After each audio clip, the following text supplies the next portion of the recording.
All right, all right, all right. I'd like to welcome you to the Donnie Glover Show. Let me tell you something. In the world of computers, what can go wrong will go wrong. But like my man Ervin Reid know, you got the beat, you got the bob and weave, treat it like it's boxing, stick and move. You already know. So if there's some challenges, I do apologize. But we're going to work it out. All right. Ervin Reid, good evening to you. My man, Donnie Glover. I tell you, one of my favorite people on the earth, man. I apologize about my mask, but I'm getting over COVID and I couldn't get back to my office in time. So I just want to, stay protected as much as I can. So, but always a pleasure, my brother. You know, when you call, I'm going to be there. Now you are rich, if I'm not understand, if I understand correctly. You are rich. Will Hanna, he is. Hey, Will Hanna, you know what rich is? It's a self-determination of wealth. It's RICH. I was raised in Cherry Hill. That's right. Okay. Raised in Cherry Hill. Yeah, I'm rich. Absolutely. That's a self-determination of wealth.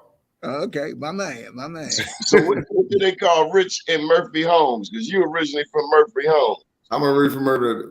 They call rich just knowing what Pennsylvania Avenue is. They call it knowing the history of Pennsylvania Avenue. That's rich. My man. What high school did you go to, Will? Walbrook. Okay. What year? 88. 88. Okay. I'm that old. Okay. Yeah, I'm Northwestern at 75. Oh, yeah, you that old. Yeah. Hey, Miss Chandler. Hey, Mr. Will, I was door knocking on your block today. Sounds good. But I didn't make it to your house. I'm sure you get a lot of support there. I was on get a lot of support there. Hi, Miss China. Hey, Mr. Reid. It's always great to see you. How are you? I've been following you. You look like you're doing well.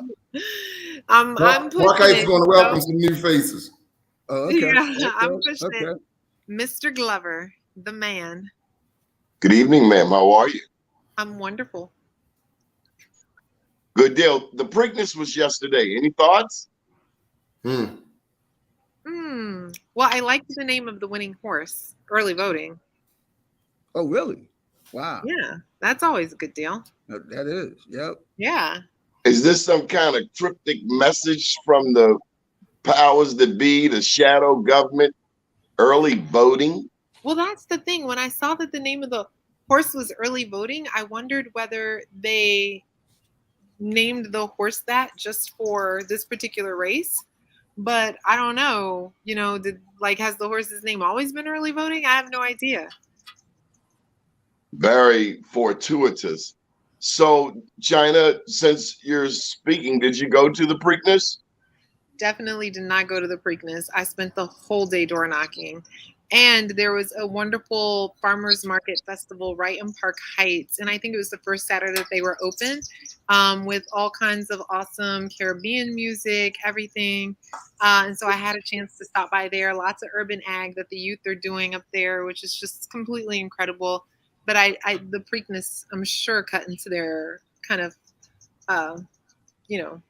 groundswell or like their attendance, Well, this is the first time. My appearance, because this has been a hot weekend, and I just am like, whew. Okay, but Will Hanna, this is the first time you've had such a festival during the Preakness? In years. So we had the festival there, and big thanks to Mike Johnson, who spearheaded that effort. And then we've also had the community garden up there in the 3800 block of Park Heights. We have Farmer Chippy and his group up there. Mike Haynie. I got excited when I saw Mike's name pop up. I'm sorry. Don't be intimidated by Mr. Haynie. Mr. Haynie, we were having some technical challenges. As you can see, this is not my normal setup. But welcome to the show. Thank you very much. Thank you. Good to see everyone. Absolutely. So, Ervin, when's the last time you've been to a Preakness? Never been to one.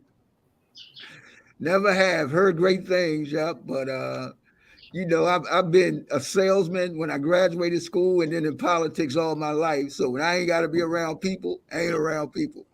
Wow. Well, I like the horses. The horses didn't do anything to you. Yeah, but unfortunately, there's going to be people watching horses. So, yeah. So, no, I try to stay out of crowds if I can. Well, I don't want to run past this too fast, but Mike Haney, any thoughts on the Preakness? Well, my thoughts on the Preakness, because I didn't support it intentionally, because I think it plagiarizes our community. We can go back to the casino legislation and talk about the casino legislation and what it was supposed to do for the community and why they didn't bring gambling to Pimlico Racetrack. We can talk about Park Heights Renaissance. So why should we support something that's people come into, 100,000 people come into a community that's predominantly Black, and then they leave with the money, right? And having done nothing better for a community other than to race horses, bet, drop beer cans. Okay, they left nothing here for this community other than a big party on Friday night that even the governor didn't have time to come and see. Just my thoughts. I would love to piggyback that if I can, Don. I think Mr. Haynie hit the right point, because that's also, there's a reason that some of us don't attend the Preakness, because of what it doesn't do, and to the legislation that Michael alluded to was Senate Bill 3 in 2007, when we sat back and we said, okay, how can we carve out a piece of this for Park Heights to make it work for the community? So at that time, no one thought that slots legislation was going to pass, so everybody voted for it. Unfortunately, that's how our legislators do. So when they think it wasn't going to pass, it eventually passed. And then in 2010, when the first slots revenue started to come, that's when the Racetrack Impact Fund then was kind of put to the side in 2013. And not that there's no more Racetrack Impact Fund, it's just that was a fund that was funding about $500,000 a year that was supposed to go to development in the Park Heights community. So since we get slots revenue, they kind of turn the other way in looking at where the Racetrack Impact Fund is going and should be going. So to Mike's point, the benefit to the community has been minimal in what those funds are supposed to do. So we're talking about another $40-some million in slots revenue, but also another $15-16 million in Racetrack Impact Funds. Yeah. Be careful and watch LifeBridge. Watch LifeBridge and watch Chi, which is a Jewish organization that does development in communities of color as they begin to move south of Northern Parkway. Okay. Yes. LifeBridge was allowed to buy, I believe it was 40 acres on the backside of Pimlico. Okay. And they said they were using it, which they're using it now for parking. Now, I was at a meeting, and I believe you were at that meeting as well, Doni, where the executive vice president of LifeBridge said that the key to them taking over Park Heights was control of Belvedere and Park Heights. Who controls Belvedere and Park Heights controls the community. Mike, before you go too far, you're talking about a meeting that was about 4 or 5 years ago. 4. It was in Mount Washington. It was in a private home. You and Rhonda Wimbish were the only 2 African-American civilians in the room. There were about 70 other non-Blacks in the room, including Delegate Sandy Rosenberg, including Bill Cole from the Baltimore Development Corporation. And once Bill Cole was, once it was brought to his attention that the media, i.e. Be More News, was in the house, he stated, for the record, this meeting is not about the future of Park Heights and Pimlico Racetrack. Is that correct? Yeah, you are accurate. I don't recall him saying what he said specifically, but I know that at 10 o'clock on a Sunday morning, that meeting was not necessarily for members of the community, knowing that that's when we attend church. I just happened to go at 8 o'clock in the morning, and I made sure I made the meeting. Okay, the Sabbath is usually in the Jewish community on a Saturday, so they were very comfortable having that meeting on a Sunday. But the strategy and who came to that meeting and what they were talking about was very much about the future of Park Heights and development by LifeBridge and Chi, who were both in the room. Okay, let's shift gears down to Prince George's County. Ervin, have you had any similar circumstances in Prince George's County where there's a conflict between what rich people want and what the people need? Absolutely. I mean, and again, the development community is same everywhere. I mean, it's people with money, and people with money want more money. Uh, I've done actually a lot of work with developers. I've done a lot of community outreach, especially when Wayne Curry was in office. I ran both of his campaigns. I had a database of about 10,000 people throughout the county. When Jack Kent Cooke was trying to build a Redskin stadium, he hired me, and I could go into the county, but I was upfront and transparent, and I would let everyone know I'm working for Mr. Cooke, for the Redskins. So what so I don't, I think that's the thing is transparency and being upfront. And I would push back on the Redskins and Wayne Curry because I'm not going to sell something that I didn't believe in. And that stadium was one of the best stadium deals in the nation. Bowie State got internships. They got a sports and learning complex that was done like a $30 million that Jack Kent Cooke paid, most of in the beginning. And but it's up for the development community, but really our leaders to force developers to do the right thing because they're not going to walk away from the money, but you can force them to do the right thing. And I've seen elected official after elected official not do that. But more importantly, I've seen elected official after elected official not understand the development deal. And therein lies the dilemma. If you're in a room and you really don't know what they're talking about, yeah, you're going to get screwed anyway. But yeah, no, screwing's going on a lot down here in good old Prince George's County, especially with black, even wealthy black folk getting screwed. It's like, dude, so. So China Book Terrell, you're running for delegate, and if I'm not mistaken, you've already had experience with dealing with what the rich people want versus what the community needs. Any thoughts? Definitely. I think that Mr. Reid was right on in the sense that a lot of the elected officials don't actually understand the development deal or how it gets put together. And that's part of the reason that I'm running. So I'm a corporate lawyer by training, but I became a developer honestly by accident. I took a job running a nonprofit here in Baltimore City, and I thought that I was going to be doing impact investing.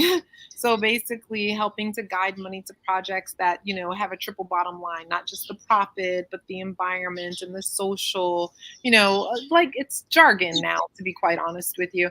But when I joined the nonprofit, I learned, hey, there's this real estate thing we have going on and it's kind of failing and somehow we need to get this back on track and like we have 90 days to do it before we lose several $1 million. And that was how I became a developer. We had to, mobilize construction, finish a land disposition agreement with the city. We had to close a $2 million gap. We had to do it all in 90 days, quite frankly. And it was a lot, but we did it. And, China, where will you stand when it comes down to the community? Will you be for the community or the developer? I represent politicians. I am absolutely for the people and I'm for the working class. And I think that not only do we have an issue where a lot of our politicians actually don't understand the development deal, but in general in Baltimore City, my concern is that there's this growing gap between the Black college educated political class and the working class individual. And we cannot have that gap. We absolutely cannot have that gap.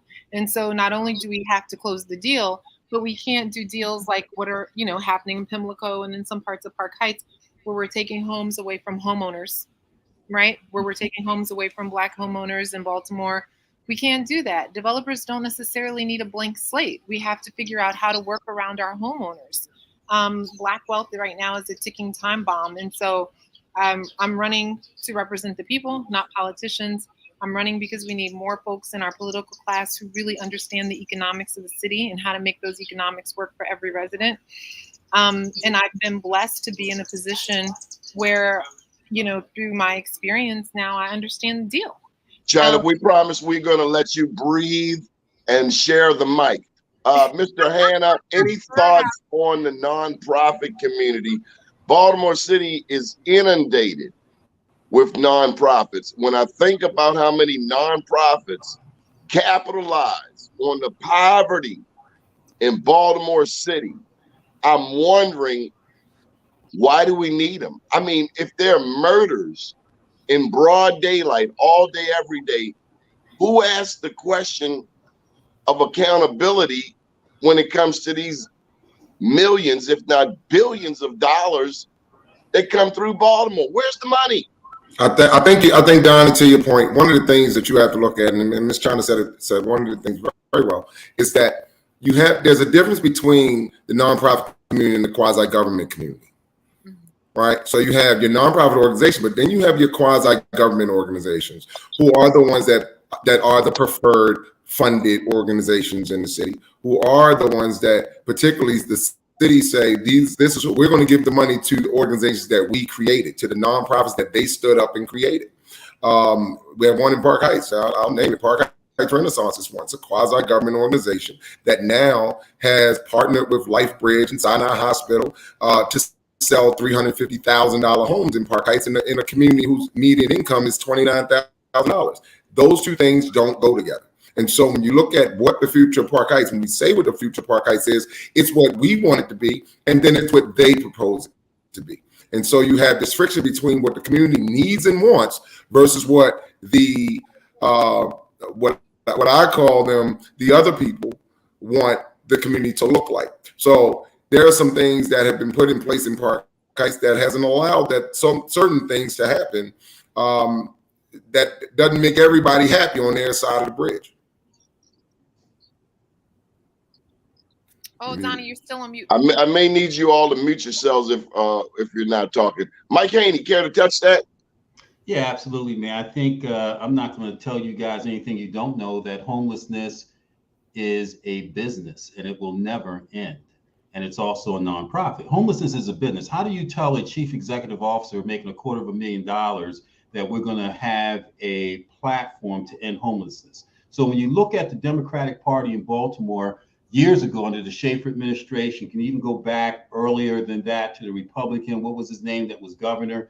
You're talking about closet Republican theory, right? That nonprofit means non-taxed. And it means that the money filters down further than it was that if it was a for-profit business. So this is all part of the shenanigans of profitability of corporations and businesses.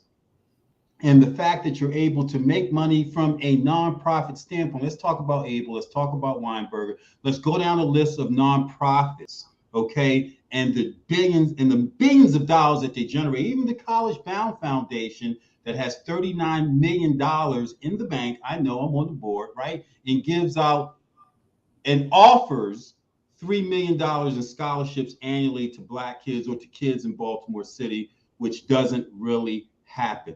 Homelessness is a business. Nonprofits are a business. They were closet Republicans back in the 60s and 70s that created these entities. This is just my estimation, that made them more profitable, and they give out what they want. Baltimore's a 9-1 Democratic town. China, Boke, Terrell. I wanted to know this. Are you talking about the Black people Democrats, or are you talking about the total Democratic aspect of it? Baltimore's 9-1 Democrat, China, Boke, Terrell. So we're in a heavily Democratic enclave. Are Democrats nice to each other on the campaign trail?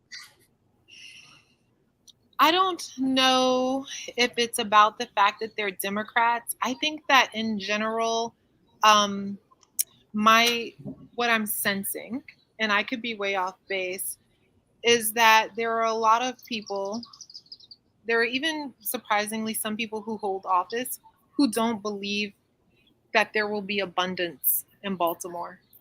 They may not believe that there will be enough for everyone, right? And when we don't believe that there will be abundance, when we don't have faith in the vision for the city, when we don't believe there will be enough for everyone, then it becomes like crabs in the barrel, and everybody tries to get theirs. And I think it's the lack vision, of China? that makes people not nice.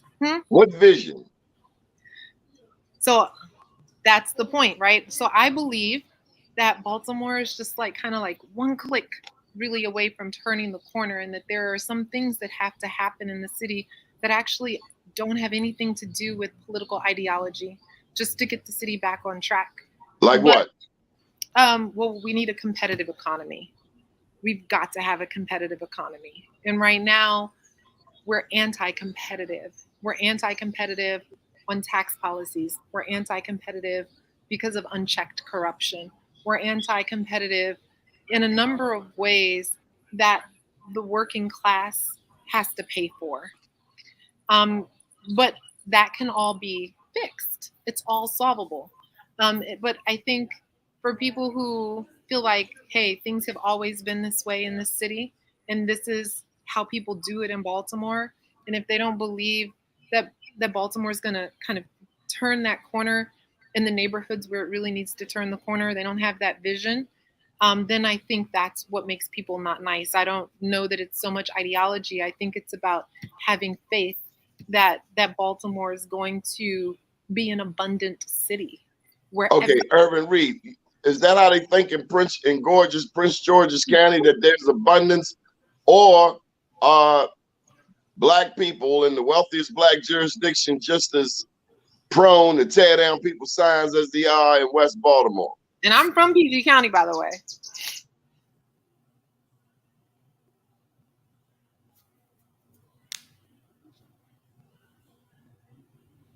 Yeah, abundance really isn't the problem in Prince George's County. The problem in Prince George's County is who's basically taking advantage of it. And therein lies the dilemma.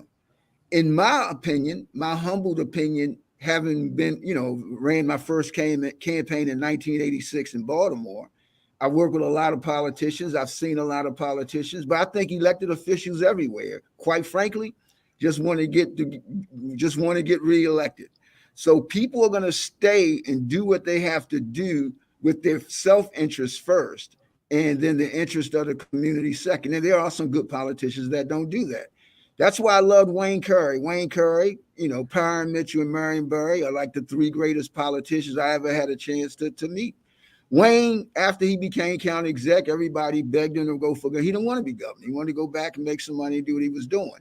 So he wasn't there to make money or to be called the honorable, or, I call it go to the big shrimp dinners and all of that. He was there to serve the people. And so, yeah, we have abundance, but this thing was run by white folk. It's still run by white folk. And so that's who's taking advantage of all the abundance that we do have here.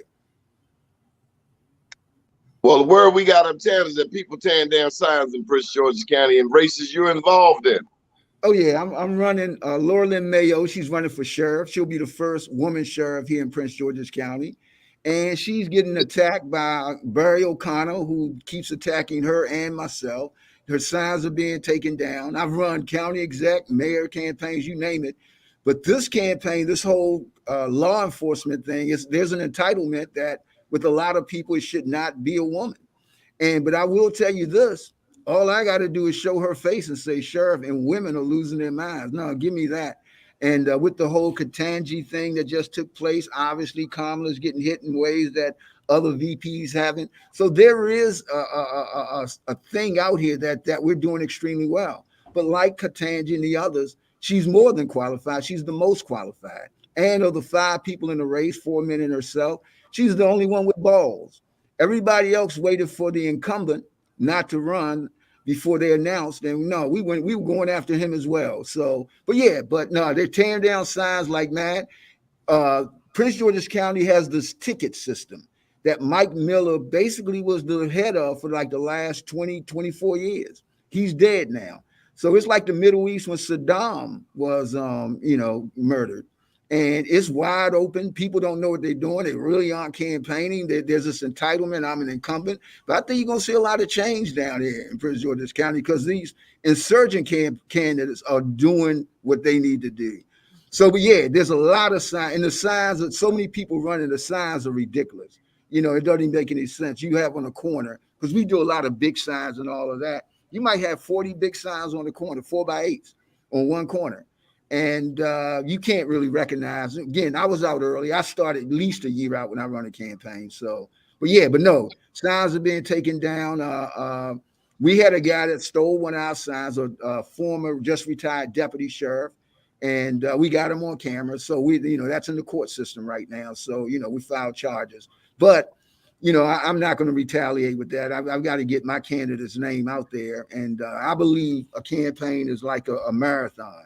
It has nothing to do with my opponent. It has to do with that voice in our head to say we got to do more, do more. So well, Hanna, you've been in many elections. Are you seeing now? I was down there in Bowie about 2 weeks ago, down on Central Avenue. Right. And you see signs everywhere. I went to a Sylvia Johnson event down there in 23. I think that's 23. Okay. Will, and are you seeing a lot of signage throughout the city of Baltimore as it relates to this election? Not as much as I had in previous years. At this point before an election, usually when you're about 90 days out, you see signs everywhere. So it's not a real flooding of signs. There's a lot. There are a lot more mailers going out at this earlier at this point, because usually mailers go out. Usually they start going out maybe 8 weeks before the election to keep them fresh in people's mind. But we're not seeing a lot of signage yet. I think it's picking up. You're seeing a lot. I mean, they're mostly just the gubernatorial signs. We're not seeing a lot of the local signs. So you see the gubernatorial candidates. There, people are out, and you see a lot of the Francho and Westmore and all of whoever else. But those signs are picking up. But as far as the local in the local elections, for the local candidates, not a lot of signs are going out, but they are doing a lot more door knocking. We've had a lot more people that are actually hitting the street because I think they've gotten to that notion that signs don't vote. And so that's where people are doing. People like such as Miss China here, who was out door knocking in my neighborhood yesterday. So I think that's what you're seeing, is that people are actually connecting with people versus connecting with the people that drive by. What's this governor's race looking like? Anybody? Who you like? Well, the Washington Post just endorsed Tom Perez. Sure did. Which I thought was interesting, and I regardless of how people feel, I think that the Washington Post did a good write-up, a fair write-up. What does he look like? We haven't seen him on the streets. I haven't seen the man since 2006. What does he look like? That's funny. I've run into Tom Perez a lot. Yeah, I have too. I live over in Sandtown. We ain't seen him. Skinny guy. He's a skinny guy. Not beautiful, right? And so that could be a drawback. But he's got Shannon Sneed. Damn, Tom Perez got called ugly on Black USA. No. Ugly people don't win elections, China. Ugly people don't win. That's what the rule is. That shouldn't be the rule, because that rule hurts Black communities. That should not be the rule. I mean, I gotta say, I know that many people can be in different places. There's something good about every single gubernatorial candidate in the race. One thing that's great about Tom Perez is he's all about results. The man has done significant things. That's why I think the Post article was so fair. What has he done He's significant? not just a title collector. He literally, are we FCC regulated? He gets stuff done. What has he done? Prosecuted police. When he worked for the civil rights as an attorney, he got Trump out of office. He ran the DNC during the year when he needed to get a Democratic president back in. He was Secretary of Labor for Obama, ended the Verizon strike. He was Secretary of Labor for the state of Maryland. He's really done stuff. It's not just a title collector, and he's done things that have improved the lives of Black people. It's not just about his own personal brand. So this is an endorsement for Tom Perez, correct? What'd you say? So this is a Tom Perez endorsement. I like Tom Perez. Okay, well, Hanna, who do you like? I really do like Tom Perez, but I recognize that a lot of the people that I hope will vote for me will probably vote for Westmore, and I don't think that there is anything at all wrong with that. Okay, well, Hanna, who do you like for governor? I like Tom Perez, and I'll tell you why. My reason may be somewhat different. I also supported Shannon Sneed's campaign when she first ran for city council, and worked on her campaign when she ran for city council. I Did she believe know that. anything about West Baltimore? She lives in Yeah, West Baltimore. yes, she does. She lives in Reservoir Hills. Absolutely, she does. As a matter of fact, before Shannon Sneed ran for city council, she came and sat down with us in Park Heights and asked what did she need to do. What did she need? And she was running in the district in East Baltimore, but asking us in West Baltimore, what does she need to do to be effective on the council? If Shannon Sneed or Tom Perez walked down North Avenue, would anybody know them? I don't know. I think Shannon is striking, and I think she's recognizable. So I would assume yes for Shannon. I think for Tom Perez, I don't know. Okay, Michael Haynie, your thoughts? Well, first of all, politics is a blood sport, so anything goes from my perspective. So Absolutely. they're stealing signs, they steal signs. Secondly, I don't see a lot of signs. I see a lot of spam in my email because I think many of the candidates have gone, to the technological aspect from a cost perspective, looking to save their money for a last bang starting in a week or two to go on media, so you're not going to see necessarily as what you saw in previous elections as what you have seen as a norm. So we're establishing a new norm electronically. We'll establish a new norm with media. There's a lot of money out there. As relates to my candidate for governor, given that I work for Doni and I host the 60 Minutes in Black America, who I have Rashawn Baker next week and Westmore on the 12th of June on my show. Peter Francho 2 weeks ago. After the show on the 12th will come out, and we're trying to get Tom Perez on as well, because those are the four candidates that, according to the most recent poll by the DC, I forget the name of the DC pollster that took it, you've got Francho at 23, you've got Rashawn at 15, you got Perez at 12, and you got Westmore at 10. That's what they have out there now, right? With 50% undecided, which makes it a wide open field even for Joe King. But I believe that that Tom Perez should have run for Attorney General. I believe that Joe King should be Secretary of Education. And so when we look at the political aspect of things in the state of Maryland, and we look at it from what we look like here, Black people, does the face necessarily represent what we can gain immediately? Or does it more so align to where a person is in their life?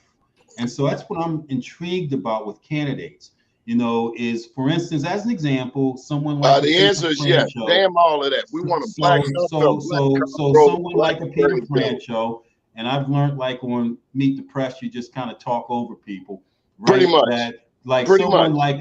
like a Peter Francho, he's a foot from the grave, as some of us are. And is he really at a point in his life where he's going to do the right thing? Well, we've got to listen to him very carefully. Can someone like Westmore get up to speed, as popular as he is, understanding systemically what it is that he can or cannot do to really affect what it is that we need affected now? But China, I'm very intrigued by you, very intrigued. And I may come out and support you. I'm very intrigued, and I'm going to do a little bit more study. I'm very intrigued by you. Well, I'm grateful for you. I feel like that's big praise, Mr. Haynie, because I can't wait to talk to you about tourism in Baltimore and the hospitality industry. I'm very excited to pick your brain after the show. Good deal, China. So while we have you speaking, you have more Black women running for lieutenant governor than ever before. Historically, it's been Black men. When I think of Michael Steele, Anthony Brown, Boyd Rutherford, who of these women do you think can run the state right now? Because that's the purpose of a lieutenant governor. In case something happens to the governor, they become governor. Can you see, for instance, Shannon Sneed as the governor of Maryland? Absolutely, but I also just think that the lieutenant governor has a very different job from governor. And so if I think about the ways that I've engaged with Lieutenant Rutherford, right, I think you need the lieutenant governor to be someone who listens and who takes notes, and then who gets back information accurately to the governor, and who can go around the entire state and really make everyone feel heard, and who's not going to get in the way of governor or get in the way of policy. And so, yes, I think there's this piece where, okay, can the lieutenant governor step up and become governor? But we don't have the same situation locally that we do at a national level. None of the people running for governor are age 80, right? And so, you never know what happens. Age doesn't necessarily mean anything. But when I look at lieutenant governor, I'm looking for someone who's actually going to do that job, who's accessible. China, of the women running, who would make the best governor? Shannon Sneed, hands down. She's diligent, she's earnest, she works hard, and she is a very more so than Monique Anderson Walker. So I'm willing to meet other people. There are a lot of people running for lieutenant. Oh, you've never met her? Yeah, I don't know a lot of them, but I can tell you that she's a businesswoman. That's what I like about her. She's a businesswoman. That's what I like about Sylvia Johnson. I like to see Black people, Ervin Reid, in politics who have their own money. Ervin, when I look at Prince George's, and I could be totally wrong, are the candidates financially better off than what I'm seeing in Baltimore? And this is why I ask. If you're broke, you're liable to make weak decisions. I think they're probably better off, but I don't think they're not rich. And so it doesn't matter. I mean, you either can or you can't. You will stand up or you won't. And I think once you've been elected and you've attended events, you're walking a room, you're the honorable this, you're that. It's hard for a lot of people to put that in jeopardy. So people are going to make decisions not based on necessarily what's best, but based on their career. And I work with a lot of elected officials. I mean, it's obvious, like, for example, we look at the Republicans that, won't go against Trump. Not that they love Trump, but they fear his base. But at the same time, you don't see a lot of people, Democrats, going against Pelosi or Wall Street and the Democratic machines neither. So there really isn't no different. There are few people you're going to meet in office who, especially in Prince George's County, because we have a ticket system. Yep, if you're not on the ticket, then chances of you winning are slim to none. And so people here are going to do what the ticket, they're not going to get out of line. And so now they may be wealthier, but they're not, very few of them are rich. So they're not going to, they love that position. They love all that goes with it. Well, Hanna, B. Gaddy had her own team. Mm-hmm. She did not use the East Side Democratic Organization. She did not use the political machinery. Contrary to Ervin Reid's point, she came in and won on her own. Is that still possible today? It is. And I think that when you I'll take even where in my district, when you live in the 40th district, when you look at the incumbents in the 40th district for delegate, for example, you have Frank Conaway and Melissa Wells and the other guy. And so when I look at people such as Miss China Terrell, and I look at, and I look at people like Miss China Terrell, and I look at Crystal Jackson Parker, and I look at those, and they are very strong candidates who can win in that district because of who they are and what they stand for. You have Miss Terrell, who's a very, very astute from a policy standpoint, from a political standpoint, from a business standpoint. And you have somebody like Miss Crystal Jackson Parker, who, if you don't know her in your community and you live in the 40th district, you're just out of the loop. So I look at those two people for two of those three seats. They have to get it. I'm a huge fan of Crystal Jackson Parker. So yes, to answer your question, it's very possible, and I think it's doable. And a lot of that has to do with Mr. Doni. And Crystal Jackson Parker doesn't have a ton of money, but she has integrity. And so I don't necessarily think that because someone is not independently, wealthy or, pulling in six figures, that means that they're going to do I'm not saying that, that's not appropriate. I'm saying we've had one delegate. We've had. What I'm saying is we've had a couple of delegates go to prison for 15. Okay, 20, good. All right. All right. Well, then let me be quiet. We've had delegates go to prison for $15,000. And a senator. And this senator, oh, well, damn, let me just go there. Will Hanna, does it seem like Catherine Pugh is being embraced across the spectrum in contrast to the way Sheila Dixon was received after her legal trouble? Well, the senator I was talking about was Nat Oaks, but Oh, to yeah, your, he did make it the senator. That's right. right. So I think that when you look at a couple of our former mayors in Catherine Pugh and Sheila Dixon, I think that they both have, to some extent, have served their time. They did whatever they did, and they served their time. I think that we have an unforgivable electorate at times, and then sometimes we're too forgiving. So where you gonna duck the question? No, not at all. Not at all. I think that they are being equally. So I think that it's the same.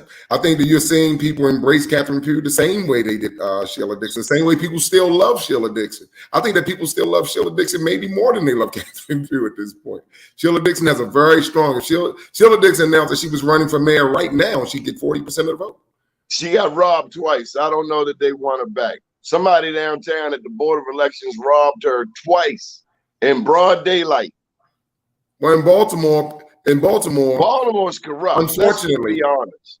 Unfortunately, the problem in Baltimore is that you have elected officials that don't necessarily work for the people. They work to get elected again. They don't necessarily work to do what's in the best interest of the people. They do what's in the best interest of themselves. And so you see Baltimore in the condition that it is right now because people in this city continue to vote for popularity instead of substance and policy. That's what we get.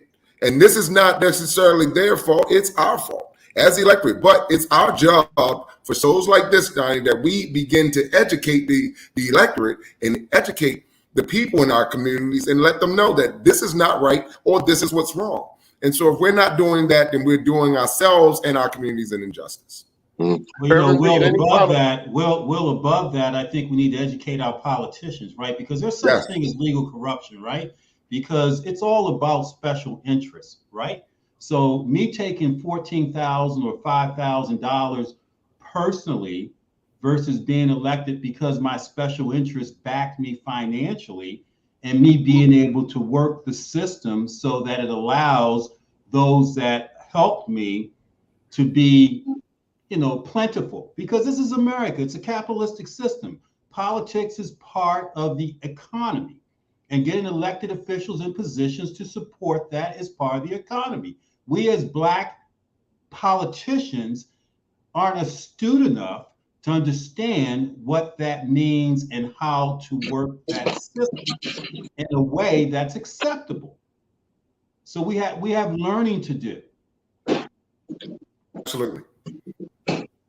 And I think it's insulting that you have politicians that do go to federal prison for $15,000. That's almost insulting.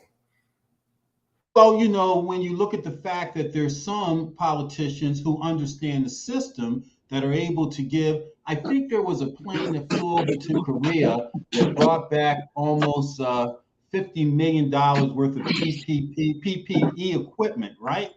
And that they were known connectivity to the political apparatus in place at the time, right? Now, what the benefit and value of that is from a real estate perspective, once someone is out in office, so that everyone profits, but it was within the legal realm of how the political process and system allows. But we aren't in a situation, when I say we, defined as Black politicians, to be in a situation to allow that to happen. Just like a $600 million TIF for Baltimore, for Port Covington, and then we're left hanging, which is one of the questions I asked about the red line, which we know that for every linear mile, $100 million in economic development go along a linear line of rail, just like the purple line in Prince George's County. To what benefit is our community? To what benefit are our Black elected officials ensuring that we get some of that economy? And if they can't, then we don't need to vote for them. If they don't understand the politics and the economy correlation, then we don't need to vote for them. Because how else are we going to get it if I don't put China in a position that she's able to ensure legally, within the realm of legality, that we prosper and that we benefit from the fruits of our labor. And so how can we cry foul when we're not in those positions to ensure that businesses benefit? We have 6 Black females across this country running for governor. Doni mentioned 9 and 10 or whatever statistic of Democrats in Maryland. Maryland is one of the more conservative states in this country, almost a red state from my perspective. They aren't interested in electing a Black governor. They're more interested in the William Donald Schaefer aspect of politics in this country. And that's kind of running things conservatively and keeping things to themselves and giving us an illusion as Black people that they want to be fair. Ervin Reid, come on, we're gonna wind this on down. Any final thoughts? Just, again, it's going to be an interesting election, especially here in Prince George's County. Again, this is the first one without Mike Miller in charge, so things are crazy. Again, I'm encouraged by all the insurgent candidates because they are working and they're going door to door.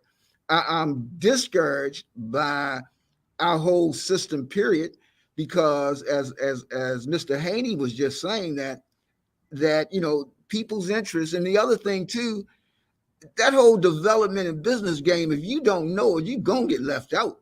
And quite honestly, our folk don't know it. And what made Marion Barry so good, he understood that there was $1 million in the dirt in a development deal. Then there's another $500,000 in moving the dirt. So while we over there asking for 10 jobs, he want the dirt contract. He want this, that, and the other. And so, but if you don't understand the game you in, especially when money is rolling, you're going to get screwed. And again, we got to hold our politicians accountable, but we ain't going to do that neither. So, my goal is to get those in office that I can get in office that'll do the right thing. So, Ervin Reid, I want you to empower some people right here, right now. When I was down on Central Avenue, down in Bowie, I saw some signs that would make the grade, and I saw some signs that should have been ripped up and thrown away. How do you make the most effective campaign sign? I saw people with trees and symbols and full body shots, but all I know is if I can't see your name across the highway, your sign sucks. Right. Every piece of literature in a campaign has a different purpose. And people don't understand that. They try to put the Constitution on a yard sign. And what works on your screen doesn't necessarily works right on the street. What you want on a sign is real simple: a name, a face, if you want to do a face, and a color. I run a no one in Prince George's County, my last campaign, Calvin Hawkins, he ran at large. I still got people that don't know the difference between an at-large council member and a regular council member, and they damn sure don't know who these people are. But what they did know was that yellow color. They knew his face and they knew his name because it was everywhere. So when you're doing your signage, you gotta, just face, name, and color, and you don't necessarily need the face. So that's it. It's simple. And, go all fancy. I got 19 endorsements. You don't need nothing. Nobody can see it. So, yeah, just keep it simple. Keep it really simple. And that's all elections about. I tell Ervin Reid, also, any advice on raising money for a campaign in the middle of a pandemic? Well, start with your friends. Start with your friend. I mean, look, I tell people, I got something that I do to everybody, when they run a package, I send them. Some people shouldn't be running. They never prepared themselves to run. They all of a sudden, I'm gonna jump up and run, and you have no friends. What do you mean?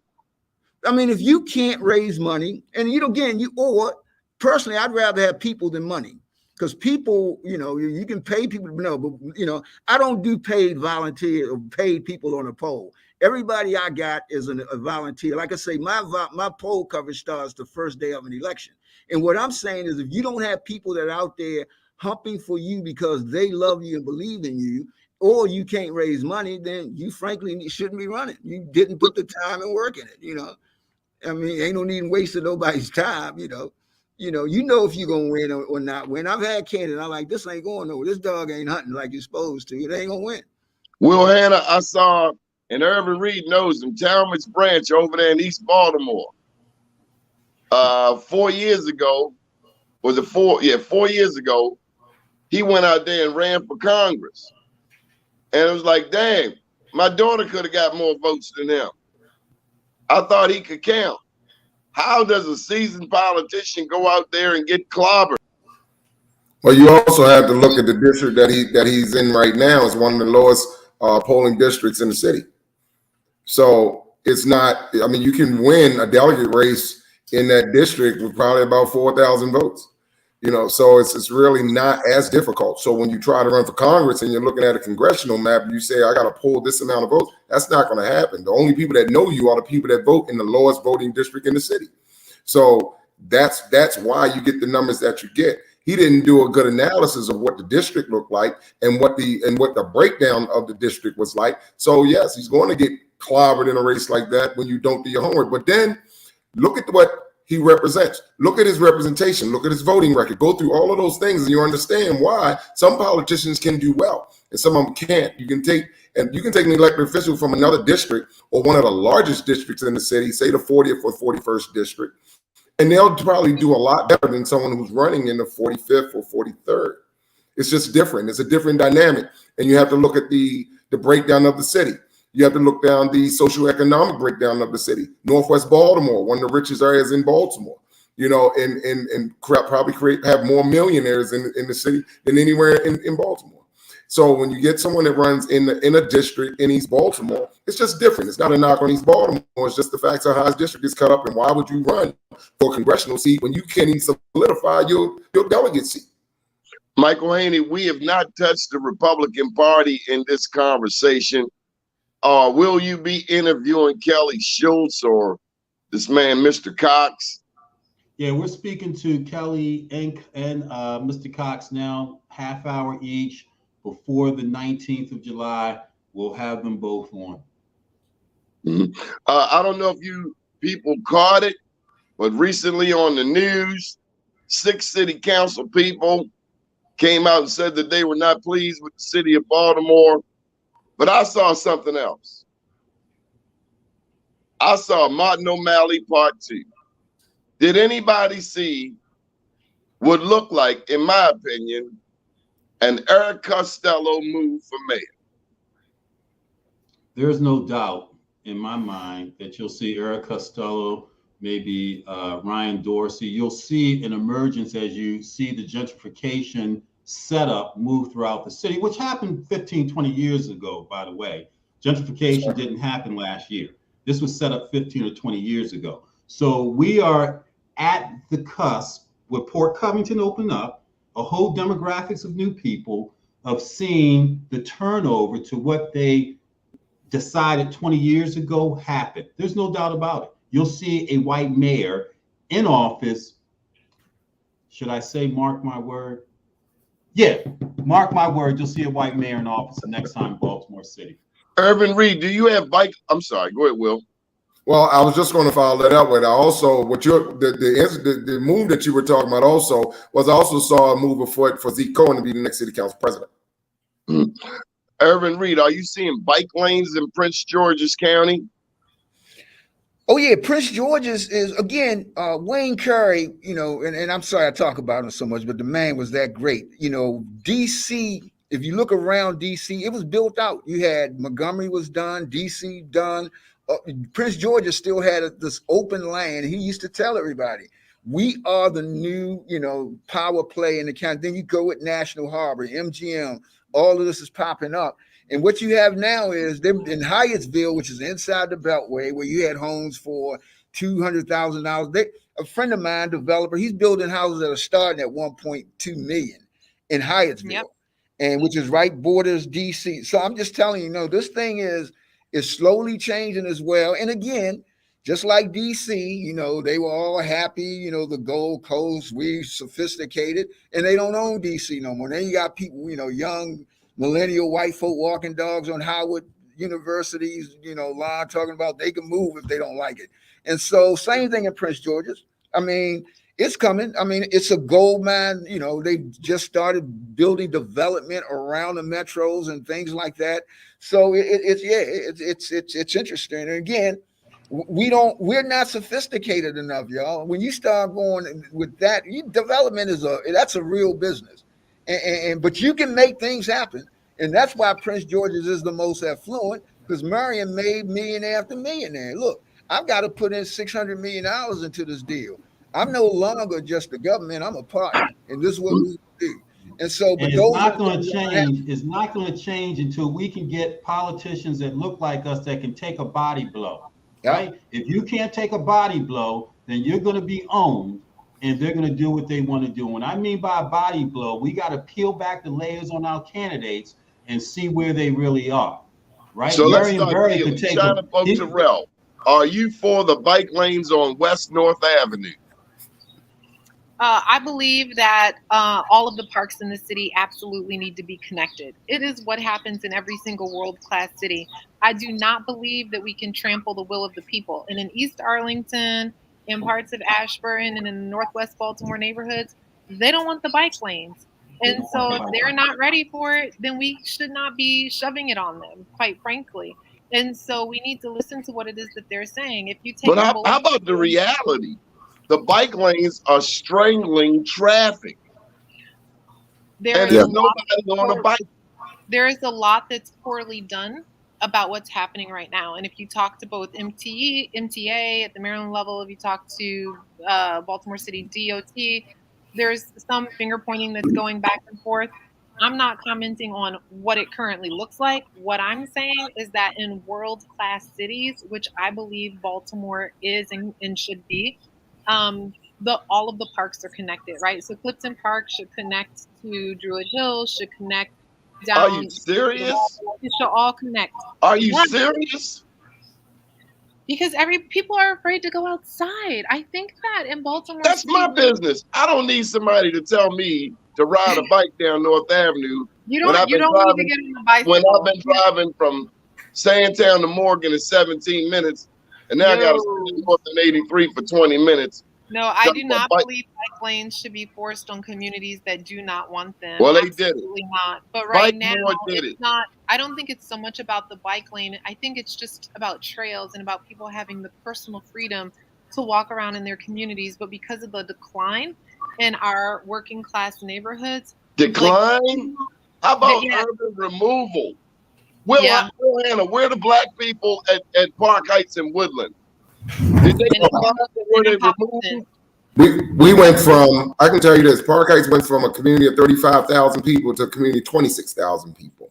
And all those people were removed intentionally.